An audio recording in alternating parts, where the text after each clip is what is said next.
Side effects may include dry mouth, insomnia, sexual side effects, diarrhea, nausea. Avandia may cause fluid retention or swelling, which can make some heart problems worse. As these may be signs of a life-threatening reaction or uncontrollable muscle Dementia movements. patients taking Abilify have an increased risk of death or stroke. Standing, Call your seizures, doctor. impaired judgment or motor skills, or trouble swallowing with Abilify and medicines like it.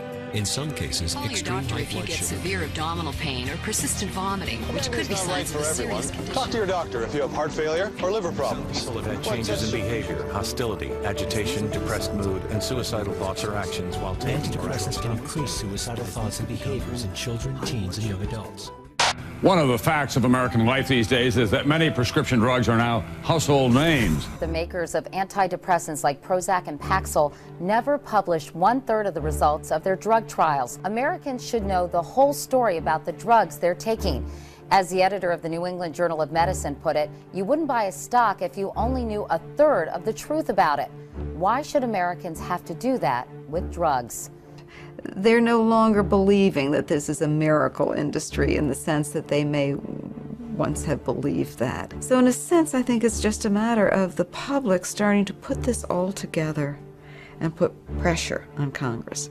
We're suing Baxter because Baxter, like I said before, this was a chain of events in human error. And part of that human error was in the design and labeling of the bottle and the label of this heparin. And even after the Indianapolis incident, where 3 infants were killed and 3 others were severely injured, Baxter did send out a warning.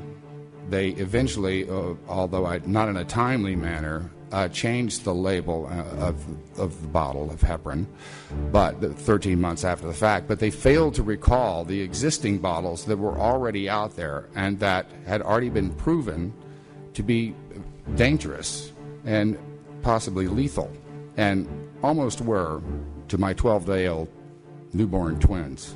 What's going on with how many patients die needlessly every year because of medical mistakes? It's 100,000 patients. That's the equivalent of 1 major airline crash a day, every single day of every year. And because it happens over such a broad, disconnected area, the public isn't really aware of it. But it's something that if people were really aware of, we would not tolerate. Use of a defective drug may carry significant health risks and may even be fatal. If you are interested in learning more about whether or not the circumstances of your dangerous drug use entitle you to compensation, please browse the dangerous drug section of our website for more information.